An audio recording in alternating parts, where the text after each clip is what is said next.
दोस्तों स्वागत है आपका बिहार न्यूज़ में। दोस्तों मैं हूं फिरदौस गनी और आप देख रहे हैं केडीबी लाइव। दोस्तों आज हो चुका है 2 जनवरी 2022। तो आज की बिहार की टॉप न्यूज़ लेकर आए हैं आपके लिए। दोस्तों वीडियो स्टार्ट करने से पहले आपसे एक रिक्वेस्ट है, अगर आप नए आए हैं इस चैनल पर तो फिर इस चैनल को सब्सक्राइब करके बेल आइकन को भी प्रेस कर दीजिए और साथ में वीडियो को लाइक कर दीजिए, अपने दोस्तों के साथ शेयर भी कीजिए। तो चलिए दोस्तों स्टार्ट करते हैं आज की पूरे बिहार की टॉप न्यूज़।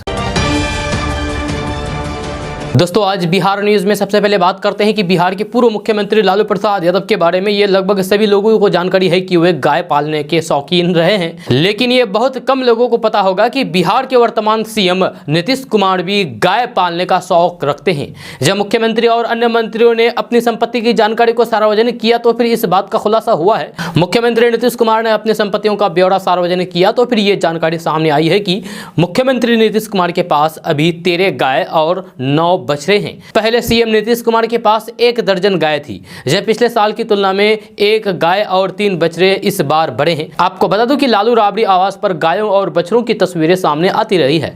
जहां हाल ही में तेजस्वी और तेज प्रताप यादव ने आवास पर गायों की तस्वीरों को शेयर किया था। दोस्तों बात करते हैं कि नए साल के मौके पर प्रधानमंत्री नरेंद्र मोदी किसानों को बड़ी सौगात दी है। प्रधानमंत्री नरेंद्र मोदी ने कल किसान सम्मान निधि की 10वीं किस्त जारी कर दी है। इसके तहत 10 करोड़ किसानों को 20,946 करोड़ रुपए खाते में ट्रांसफर किए गए हैं। जानकारी के अनुसार इसका लाभ बिहार के भी 83 लाख से अधिक किसानों को मिला है। इसके तहत 1670 करोड़ रुपए से अधिक की राशि खाते में आएगी। जहां आपको बता दूं कि इस योजना के तहत केंद्र सरकार किसानों को 6,000 रुपए सालाना देती है। इसके तहत अब तक 1,58,000 करोड़ रुपए किसानों के बैंक अकाउंट में भेजे जा चुके हैं। इससे पहले प्रधानमंत्री नरेंद्र मोदी वीडियो कॉन्फ्रेंस के जरिए किसानों से रूबरू हुए। इस दौरान पीएम मोदी किसानों की खुशहाली के प्रति केंद्र सरकार की प्रतिबद्धता दोहराई। दोस्तों अपने विवादित बयानों को लेकर चर्चा में रहने वाले सांसद साक्षी महाराज ने बॉलीवुड के अभिनेता नसीरुद्दीन शाह को भारत में डर लगने पर पाकिस्तान जाने की सलाह दे दी है। उन्होंने कहा कि गृह युद्ध की बात करने वालों को देश में रहने का अधिकार नहीं है, पाकिस्तान चले जाएं। जहां सांसद साक्षी महाराज ने अपने आवास साक्षी धाम में पत्रकारों से बातचीत करने के दौरान नसीरुद्दीन शाह के बयान पर सवाल पूछे जाने पर उन्होंने कहा कि पता नहीं अभिनेताओं को क्या हो गया है, उनके पेट में दर्द क्यों होने लगता है, उन्हें यहाँ डर लगता है तो फिर पाकिस्तान चले जाएं। हिंदुओं का कहीं और जाने का प्रश्न तो उठा ही नहीं है। हिंदुस्तान हमारा है, तुम लोगों का नहीं। साथ ही साक्षी महाराज ने कहा कि भारत के 1 इंच भी जमीन लेने वालों की छातियों को गोली से छलनी कर दिया जाएगा। जहां देश में गृह युद्ध की बात सोचने वालों को भी 50,000 फीट गहरे गड्ढे में दबा दिया जाएगा। इसके साथ ही साक्षी महाराज ने कहा कि प्रधानमंत्री नरेंद्र मोदी और गृह मंत्री अमित शाह के रहते हुए कोई व्यक्ति हिंदुस्तान में गृह युद्ध की बात सोचने का भी साहस न करे। दोस्तों अब बात करते हैं कि बिहार में कोरोना की रफ्तार बढ़ती ही जा रही है। जब बीते 3 दिनों में कोरोना के मामले में लगातार वृद्धि दर्ज की जा रही है। जब गुरुवार की देर शाम तक जो रिपोर्ट जारी की गई थी उसके मुताबिक 132 नए मामले सामने आए थे, लेकिन शुक्रवार को यह आंकड़ा बढ़कर 158 पहुंच गया है। इसमें सबसे अधिक मामले पटना से ही सामने आए हैं। यहाँ शुक्रवार की देर शाम 105 मामले सिर्फ पटना में ही मिले हैं। इसके साथ ही बिहार में कोरोना मरीजों की संख्या 488 हो गई है। यही रफ्तार रही तो फिर वे दिन दूर नहीं जब फिर से बिहार में लॉकडाउन लगाने की स्थिति हो। जी हां, सीएम नीतीश कुमार ने भी शुक्रवार को स्वास्थ्य विभाग की समीक्षा बैठक के बाद कहा कि बिहार में कोरोना की तीसरी लहर आ चुकी है और ओमिक्रॉन का एक मामला भी मिल चुका है। ऐसे में यदि बिहार के लोग नहीं संभले तो फिर स्थिति कितनी भयावह होगी समझा जा सकता है। दोस्तों बात करते हैं कि पूर्णिया शहर के मरंगा थाना क्षेत्र के सतसंग बिहार के पास बाइक सवार अपराधियों ने दवा दुकानदार को गोली मार दी है। यह मृतक दुकानदार का नाम मोहन दास बताया जा रहा है। जानकारी के मुताबिक हथियारों से लैस बाइक सवार अपराधियों ने एक के बाद एक 3 गोली दवा दुकानदार को मारी। जब घटना की सूचना मिलते ही स्थानीय पुलिस घटनास्थल पर पहुंची। जब परिजनों और प्रत्यक्षदर्शियों से पूछताछ जारी है। जब वहीं युवक की मौत की सूचना मिलते ही मृतक मोहन दास के घर में चीख पुकार मच गई है। दोस्तों अब बात मौसम के बारे में करते हैं। तो आज से मौसम का मिजाज बदल जाएगा। पूरे दिन आकाश में बादल छाए रहेंगे। जहां हालांकि इस दौरान न्यूनतम तापमान में ज्यादा उतार चढ़ाव देखने को नहीं मिलेगा। जब मौसम का यह हाल कमोबेश कोसी सीमांचल और पूर्व बिहार के भागलपुर, बांका, जमुई, लखीसराय, मुंगेर, खगड़िया, मधेपुरा, पूर्णिया, कटिहार, अररिया, किशनगंज, सहरसा और सुपौल में बना रहेगा। जब भागलपुर में बारिश होने के बाद तापमान में 3 डिग्री दर्ज की गई है, लेकिन हवा की गति कम रहने के कारण मौसम सामान्य बना हुआ है। जब बिहार कृषि विश्वविद्यालय मुख्यालय के मौसम वैज्ञानिक डॉक्टर वीरेंद्र कुमार ने बताया है कि फिलहाल मौसम साफ रहेगा, कहीं कहीं छिटपुट बादल छाए रह सकते हैं। शाम से देर सुबह तक कोहरा छाए रहने की उम्मीद है। हवा की गति थोड़ी बढ़ सकती है जिससे ठंड में इजाफा होगा। कल अधिकतम तापमान 21 डिग्री, न्यूनतम तापमान 11.5 डिग्री सेल्सियस रिकॉर्ड किया गया है। 100% आर्द्रता के साथ कुछ किलोमीटर प्रति घंटे की रफ्तार से उत्तर पश्चिमी हवा चल रही है। जब मौसम ऐसा ही बना रहेगा, ऐसे ही बना रहने की उम्मीद जताई गई है। दोस्तों अब बात करते हैं कि पटना में कोरोना के नए वेरिएंट ओमिक्रॉन की दस्तक के बाद स्वास्थ्य विभाग अलर्ट मोड में है। राजधानी पटना में भी अब इसको लेकर विशेष कदम उठाए गए हैं। जब पटना जिले में 5 देशों यानी कि दक्षिण अफ्रीका, बोत्सवाना, अमेरिका, इंग्लैंड और हांगकांग से आने वाले यात्रियों को अब कम से कम 10 दिन होम आइसोलेशन में रहना होगा। साथ ही उन्हें 10 दिनों में 3 बार कोरोना जाँच करानी होगी। दोस्तों अब बात करते हैं कि बिहार के मुख्यमंत्री नीतीश कुमार समेत सभी मंत्रियों ने अपनी संपत्ति का ब्यौरा सार्वजनिक कर दिया है। इसे बिहार सरकार की वेबसाइट पर जारी किया गया है। जारी किए गए ब्यौरे के अनुसार बिहार के मुख्यमंत्री नीतीश कुमार लखपति हैं तो फिर उनके बेटे करोड़पति हैं। वही उप मुख्यमंत्री रेणु देवी के पास राइफल और पिस्तल भी हैं, जबकि परिवहन मंत्री शीला कुमारी के पास कोई गाड़ी नहीं है। बिहार सरकार की वेबसाइट पर दिए गए ब्यौरे के अनुसार मुख्यमंत्री नीतीश कुमार के पास करीब 75 लाख रुपए की संपत्ति है। वहीं उनके बेटे निशांत के पास करीब 3 करोड़ रुपए की संपत्ति है। वहीं उप मुख्यमंत्री रेणु देवी के पास करीब 42 लाख रुपए की चल संपत्ति है। साथ ही उनके पास 25 लाख रुपए के गहने, एक पिस्तल और राइफल भी है। रेणु देवी के पास बेतिया फुलवारी शरीफ में जमीन और कोलकाता में 1800 वर्ग फुट का एक मकान है। वहीं उप मुख्यमंत्री तारकिशोर प्रसाद के पास कुल 2 करोड़ 28 लाख रुपए की संपत्ति है, जिसमें से करीब 40 लाख की चल संपत्ति और 1 करोड़ 88 लाख की अचल संपत्ति है। मुख्यमंत्री नीतीश कुमार के 6 मंत्रियों के पास 10 करोड़ से ज्यादा की संपत्ति है। जब बिहार सरकार के जल संसाधन मंत्री संजय झा के पास करीब 15 करोड़ की संपत्ति है। वहीं पर्यावरण मंत्री नीरज कुमार सिंह के पास करीब 13 करोड़ रुपए की संपत्ति है। मुकेश सहनी के पास करीब 11 करोड़ रुपए की संपत्ति है और सम्राट चौधरी के पास करीब 11 करोड़ की संपत्ति है। हालांकि नीतीश सरकार के अधिकांश मंत्रियों की संपत्ति 1 करोड़ के ऊपर है। जब बिहार के अल्पसंख्यक मंत्री जमा खान के पास सबसे कम संपत्ति है। सबसे गरीब मंत्री जमा खान ही है। उनके पास करीब 62 लाख की संपत्ति है। इनमें से 39 लाख की चल और 23 लाख की अचल संपत्ति है। बिहार सरकार के कई मंत्रियों के पास इनोवा, फॉर्च्यूनर जैसी लग्जरी गाड़ियां हैं, लेकिन बिहार की परिवहन मंत्री शीला कुमारी के पास कोई भी अपनी गाड़ी नहीं है। हालांकि उनकी संपत्ति करीब 6 करोड़ रुपए है। कई मंत्रियों के पास खेती के लिए अच्छी खासी जमीन है, लेकिन मंत्री मुकेश सहनी के पास खेती के लिए कोई जमीन नहीं है।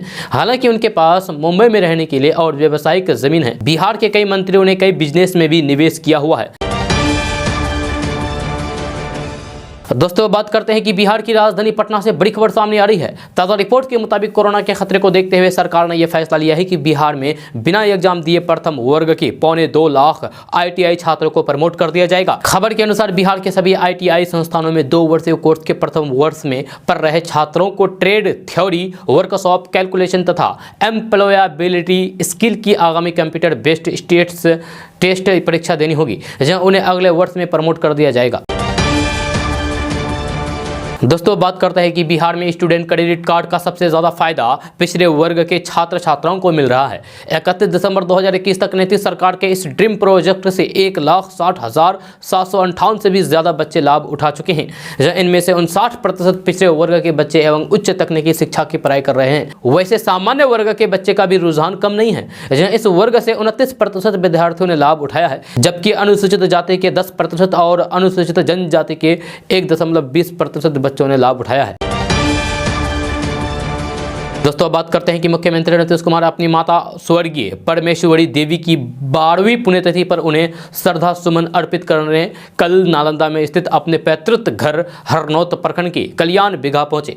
मिली जानकारी के मुताबिक उन्होंने वैद रामलखन सिंह स्मृति वाटिका में सबसे पहले अपनी माता को श्रद्धांजलि दी। इसके बाद घर के पास स्थित तालाब का जायजा लिया। सीएम नीतीश कुमार के साथ उनके पुत्र निशांत कुमार एवं बड़े भाई सतीश कुमार समेत अन्य लोग भी मौजूद थे। जब कुछ देर रुकने के बाद सीएम नीतीश कुमार वहां से पटना के लिए रवाना हो गए।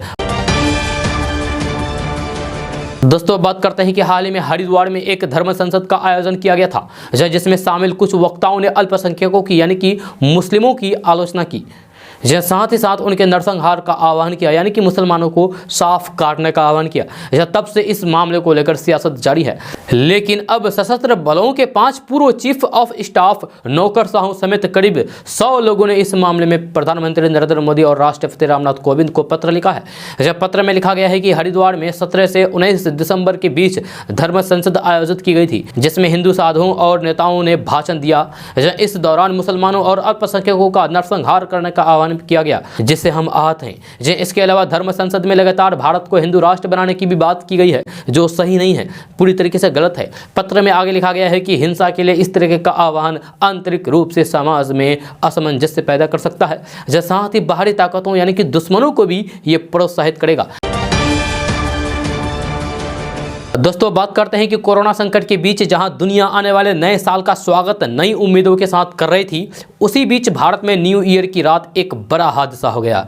जहां जम्मू कश्मीर में स्थित वैष्णो देवी मंदिर में मची भगदड़ से 12 लोगों की मौत हो गई, 12 श्रद्धालुओं की मौत हो गई, जबकि 13 से अधिक लोग घायल हो गए। यह घटना न्यू ईयर की रात यानी कि 31 दिसंबर से 1 जनवरी के बीच जो रात होती है, करीब 2:45 में हुई है। दोस्तों, बात करते हैं कि नया साल शुरू हो चुका है और 1 जनवरी से पैसे से संबंधित कई बदलाव हमारे जीवन को आर्थिक रूप से प्रभावित करने के लिए तैयार हैं। एटीएम सेवाओं के लिए अधिक भुगतान से लेकर बैंक लॉकर नियमों में बड़ा बदलाव किया गया है, जो कि कल ही से लागू हो गए हैं, यानी कि कल 1 जनवरी से लागू हो गए हैं। कल से फ्री लिमिट पार करने पर एटीएम से हर ट्रांजेक्शन पर 20 रुपये की बजाय 21 रुपये देने होंगे। वही बैंक से 4 ट्रांजेक्शन के बाद 25 रुपये प्रति ट्रांजेक्शन लगेगा। उसके बाद बात करते हैं कि आज से बैंक ग्राहकों को लॉकर में रखे सामान के इंश्योरेंस के लिए भी वादा नहीं किया जा सकेगा। अब बात करते हैं कि जूते चप्पल पर जीएसटी 5% से बढ़ाकर 12% करा दिया गया है, यानी कि अब आप जूते चप्पल या फिर कपड़े खरीदने जाएंगे तो फिर अब आपको ज्यादा रकम चुकाना होगा, आपकी जेब अब ज्यादा ढीली होने वाली है। अब बात करते हैं कि 1 जनवरी से स्विगी और जोमेटो जैसी फूड डिलीवरी सेवाएं अब रेस्टोरेंट की ओर से फूड ऑर्डर पर 5% जीएसटी वसूलना शुरू कर देगी। अब बात करते हैं कि रसोई गैस सिलेंडर की कीमतों में 100 रुपये की कटौती है, जो रेस्टोरेंट, होटल और कैटर्स के लिए राहत की बात हो सकती है। हालांकि कंपनी ने घरेलू रसोई गैस सिलेंडर की कीमतों में कोई भी बदलाव नहीं किया है।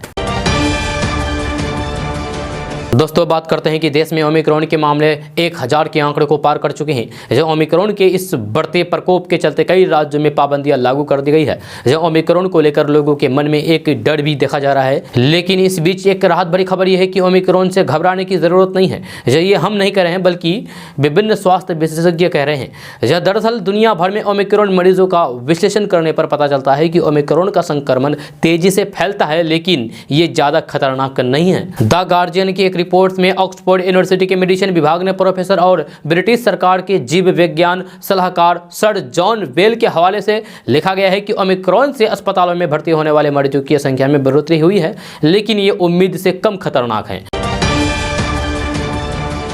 दोस्तों, अब बात करते हैं कि देश में मुसलमानों के खिलाफ भड़काऊ भाषणों के मामले के संबंध में सुप्रीम कोर्ट में एक याचिका दाखिल की गई है। सुप्रीम कोर्ट में ये याचिका जमीयत उलमाए हिंद और मौलाना सैयद महमूद अशद मदनी ने दायर की है। इस याचिका में हाल के दौर में दिए गए भड़काऊ भाषणों का जिक्र है।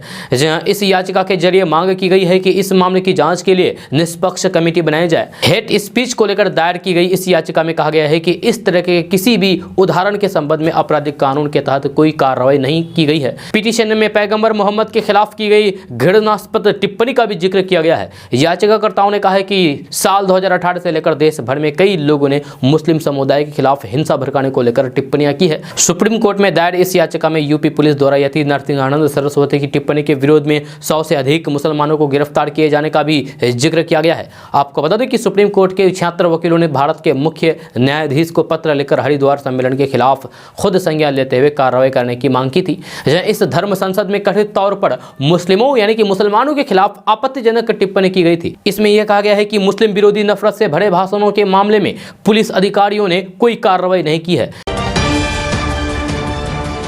दोस्तों, बात करते हैं कि बिहार में एक अजीबोगरीब मामला सामने आया है। जी हाँ, दरअसल साली और जीजा एक दूसरे के प्रेम में इस कदर खोए कि अपने परिवार का भी परवाह नहीं रहा। आपको बता दो कि बिहार के सीतामढ़ी जिला के रोसड़ा में दिल फेंक जीजा ने अपने ही शादीशुदा साली को प्यार में फंसाकर भाग करके शादी रचाने का मामला सामने आया है।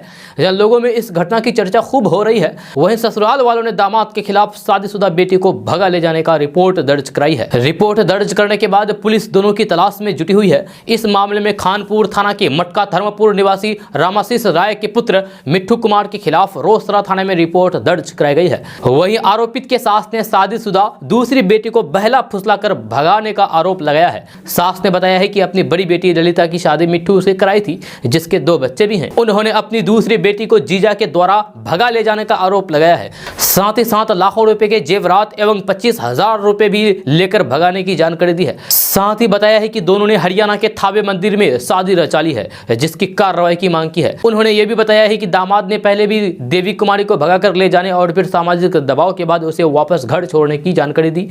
इस मामले में थाना अध्यक्ष इंस्पेक्टर सीताराम प्रसाद ने बताया है कि रिपोर्ट दर्ज करके कार्रवाई शुरू कर दी गई है। पुलिस का कहना है कि मामला काफी गंभीर है, जांच पड़ताल की जा रही है। दोस्तों, बात करते हैं कि प्रधानमंत्री नरेंद्र मोदी ने देशवासियों को नए साल 2022 की शुभकामनाएं दी है। नए साल की मुबारकबाद देते हुए अपने ट्वीट में प्रधानमंत्री नरेंद्र मोदी ने ट्वीट में लिखा है कि सभी को 2022 की मुबारकबाद। ये साल सभी के जीवन में ढेर सारी खुशियां और अच्छा स्वास्थ्य लेकर आए। हम तरक्की और खुशहाली की नई ऊंचाइयों को छुएं और अपने महान स्वतंत्रता सेनानियों के सपने को पूरा करने के लिए और भी ज्यादा मेहनत करें। वहीं पर लोकसभा अध्यक्ष ओम बिरला ने भी देश के लोगों को नए साल 2022 की बधाई दी है। जहाँ वहीं पर कांग्रेस सांसद राहुल गांधी ने भी सभी को नए साल की बधाई दी है। जहां उन्होंने अपने ट्वीट में लिखा है कि कामना करता हूं कि नया साल सभी के लिए स्वास्थ्य और खुशियां लेकर आए। वहीं पर रक्षा मंत्री राजनाथ सिंह ने भी कहा है कि आप सभी को नया साल की हार्दिक शुभकामनाएं। वहीं पर दिल्ली के मुख्यमंत्री अरविंद केजरीवाल ने अपने ट्वीट में लिखा है कि सभी को नए साल की शुभकामनाएं। नया साल एक नई उम्मीद के साथ आप सभी के जीवन में खूब तरक्की लेकर आए। दोस्तों, बात करते हैं कि खेल जगत में क्रिकेट, फुटबॉल जैसे खेलों के दबदबा के बीच बिहार के छोटे से शहर कटिहार के बालक और बालिकाओं की बलबूते पर भारत में भी साउथ अफ्रीका में काफ़ी लोकप्रिय रिंग बॉल से जुड़े खेल का माहौल बन रहा है। जब बास्केटबॉल से मिलते जुलते इस खेल में सभी खिलाड़ियों को हर वक्त चौकन्ना रहना पड़ता है। जहाँ हाल के दिनों में मेहनत और लगातार प्रैक्टिस के दम पर बिहार के इस छोटे से शहर के बालक बालिकाओं ने झारखंड में देश भर के कई राज्यों के खिलाड़ियों को मात देकर दूसरा स्थान हासिल किया है। दोस्तों, अब बात करते हैं कि प्रधानमंत्री नरेंद्र मोदी की देश के किसी भी हिस्से में रैली हो और उसके die hard fan Sarwan Shah ना पहुंचे, ऐसा भला कैसे हो सकता है। जहां उत्तराखंड के हल्द्वानी में आयोजित पीएम मोदी की रैली में भी सरवन अपने बजरंग बली वाले परिधान में पहुंचे, जहां हजारों की भीड़ में लोगों के आकर्षण का केंद्र बने। साथ में सेल्फी लेने के लिए लोग बेताब दिखे। तो बात करते हैं कि आखिर कौन है सरवन कुमार, जो प्रधानमंत्री नरेंद्र मोदी की सभी रैलियों में बजरंग बली का भेष धर करके पहुंच जाते हैं। जहाँ सरवन शाह बिहार के ही बेगूसराय जिला का निवासी है, जहां वह प्रधानमंत्री नरेंद्र मोदी की तकरीबन सभी रैलियों में पहुंचते हैं। जब पीएम मोदी के इतने बड़े प्रशंसक यानी कि इतने बड़े भक्त हैं कि उनकी कोई भी जनसभा को नहीं छोड़ते। जब बिहार के हल्द्वानी पहुंचने में उन्हें 9 दिन लग गए। हाथ में गदा थाम करके वे मोदी के नारे लगाते रहे। इस दौरान लोगों ने उसके साथ सेल्फी भी ली। सरवन बताते हैं कि पीएम मोदी जैसा प्रधानमंत्री देश में अब तक ना हुआ है और ना ही होगा। सरवन शाह पीएम मोदी के साथ खुद का संबंध भगवान और भक्त का बताते हैं। जब मोदी को भगवान राम के रूप में पूछते हैं और खुद को उनका भक्त हनुमान बताते हैं। जब सरवन कहते हैं कि भगवान और भक्त के रिश्ते में प्रेम का अहम स्थान होता है। मैं पीएम के दर्शन करके और उनको साक्षात देखकर खुद को धन्य समझता हूं। दोस्तों, बात करते हैं कि कोरोना काल में साइबर अपराध के मामले में काफी इजाफा हुआ है। साइबर ठग लगातार लोगों को ठगने के फिराक में रहते हैं। जहां अब उन्होंने कोरोना के ओमिक्रॉन वेरिएंट के नाम पर लोगों को ठगना शुरू कर दिया है, तो आप सावधान रहे, सतर्क रहें। जहां मामले के बीच गृह मंत्रालय ने साइबर अपराध को लेकर एडवाइजरी जारी की है। देश में ऐसे में साइबर ठग लोगों को ओमिक्रॉन वेरिएंट से संक्रमण का पता लगाने के लिए फ्री टेस्टिंग के नाम पर ठगना शुरू कर दिए हैं।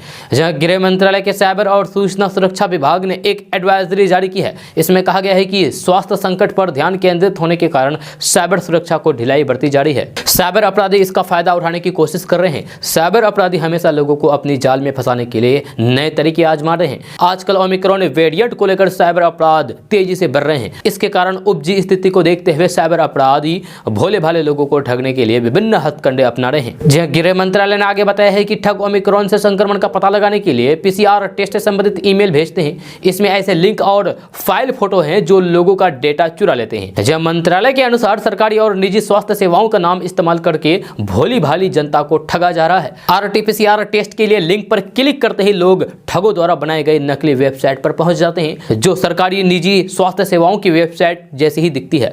जहां साइबर अपराधी इसकी मदद से लोगों की निजी जानकारी और फिर बैंक डिटेल्स हासिल कर लेते हैं और लोगों को चूना लगा देते हैं। तो आप ऐसे साइबर ठगी से बचे रहें। जहां इसमें बचने के लिए आपको किसी भी लिंक पर क्लिक नहीं करना होगा।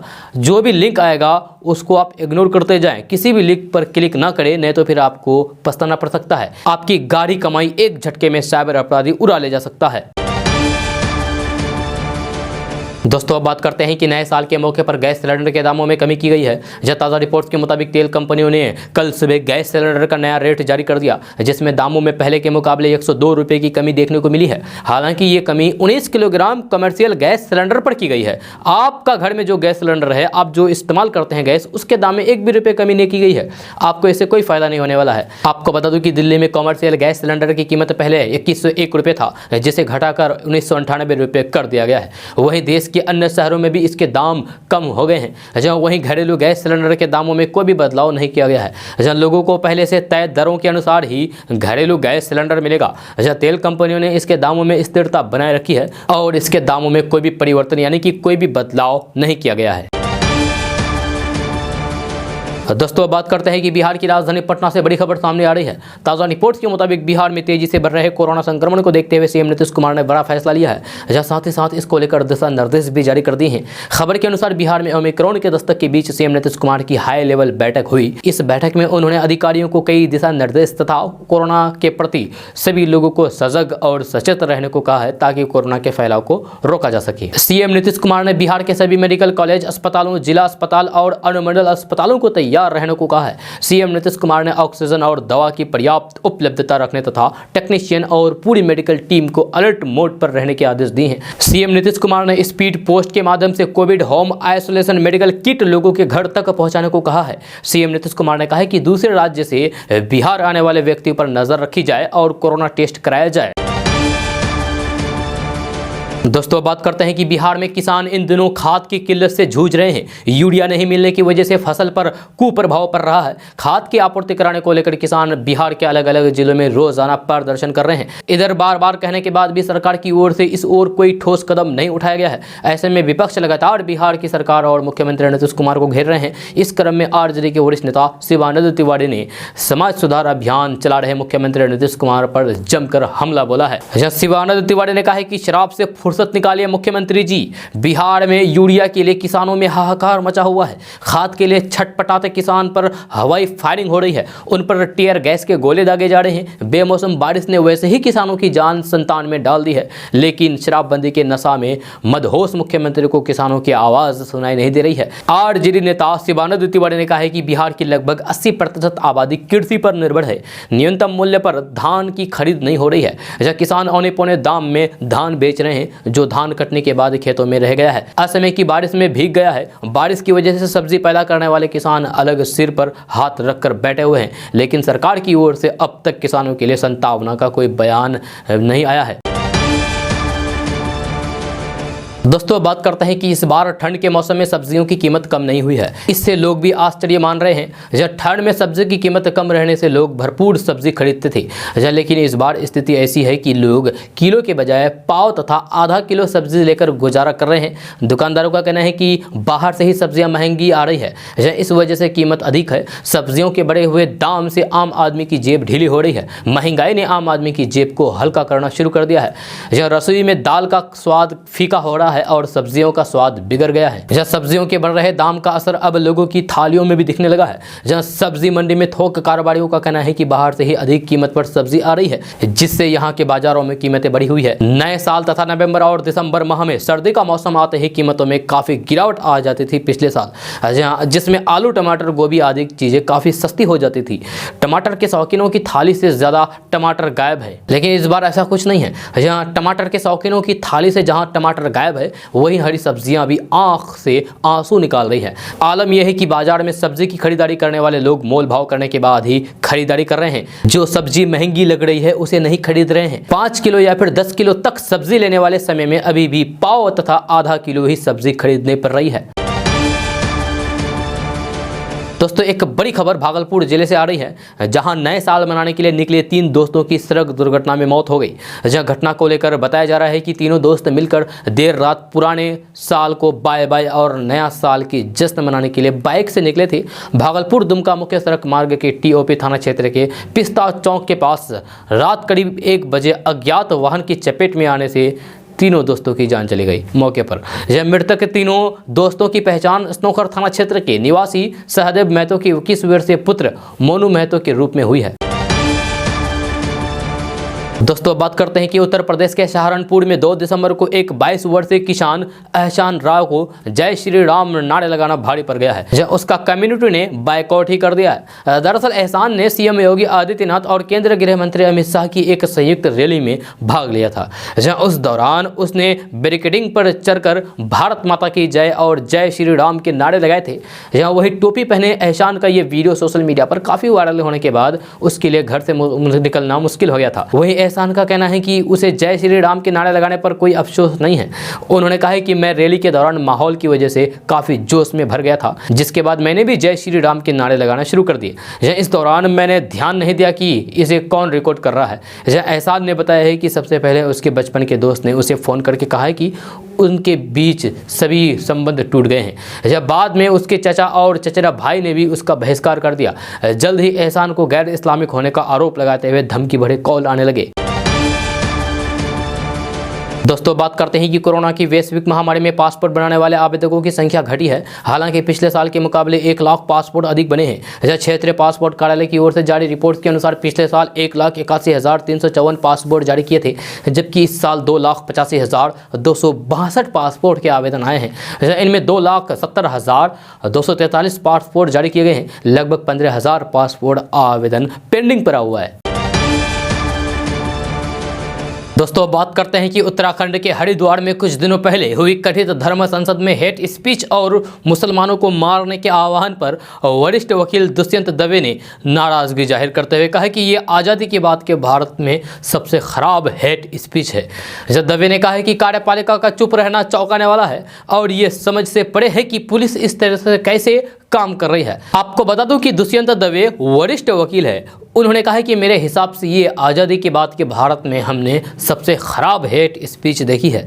कार्यपालिका का चुप रहना और उत्तराखंड पुलिस के डीजीपी के लिए ये कहना है कि उन्होंने लोगों को सिर्फ बुक किया है, चौंकाने वाला है। दुष्यंत दवे उन 76 वकीलों में शामिल है जिन्होंने हरिद्वार हेट स्पीच की घटना पर भारत के चीफ जस्टिस को लेटर लिखकर सुप्रीम कोर्ट को मामले पर संज्ञान लेने की अपील की है।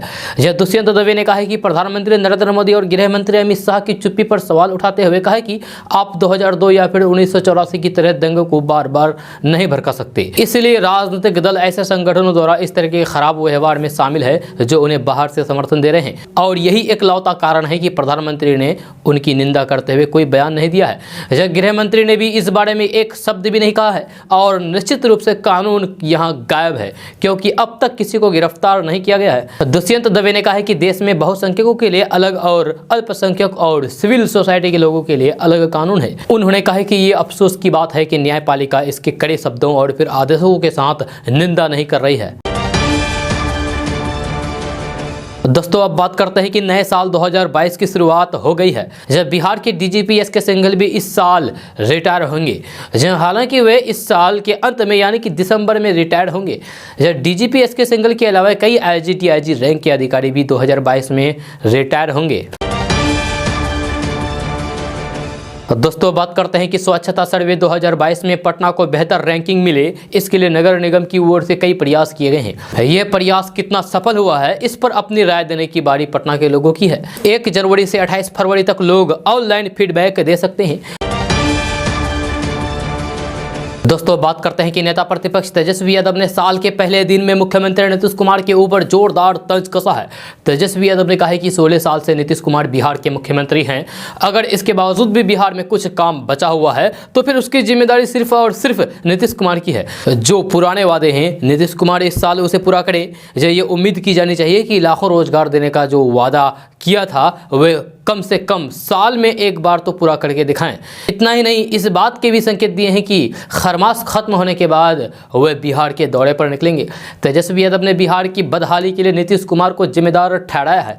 नेता प्रतिपक्ष तेजस्वी यादव ने कहा है कि 16 साल से बिहार में शासन करने के बावजूद भी अगर बिहार की स्थिति बेहतर नहीं हुई है तो फिर नीतीश कुमार के अलावा जिम्मेदार और कौन हो सकता है। इतना ही नहीं, ये भी कहा है कि बिहार में हर तरफ भ्रष्टाचार ही भ्रष्टाचार है, महंगाई से लोगों की कमर टूट रही है, पेट्रोल डीजल की कीमतें आसमान छू रही है और नीतीश कुमार को केवल शराब नजर आ रहा है।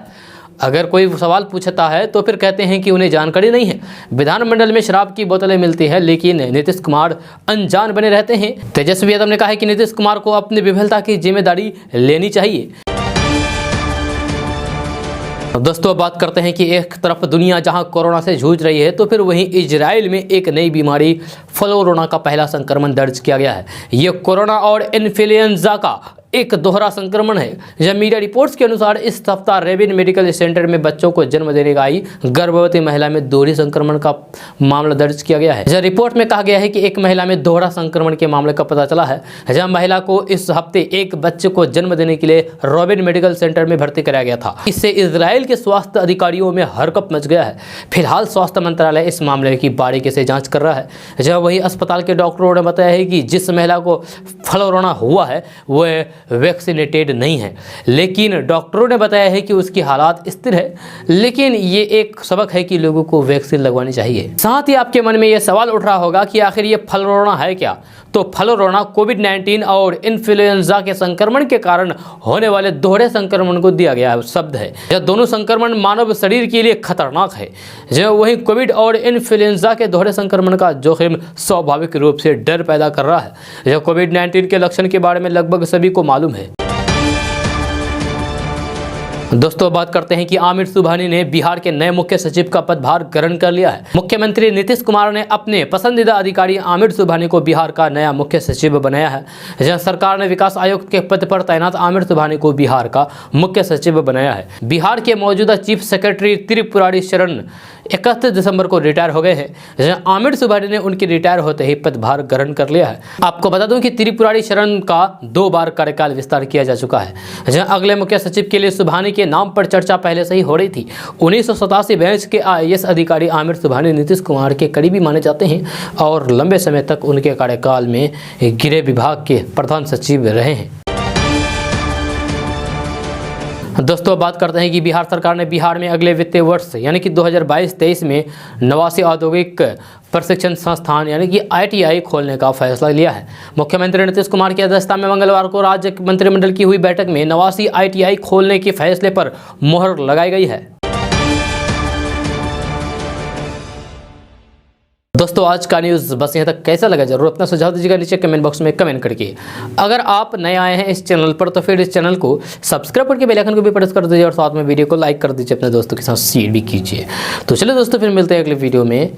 तब तक के लिए जय हिंद, जय बिहार।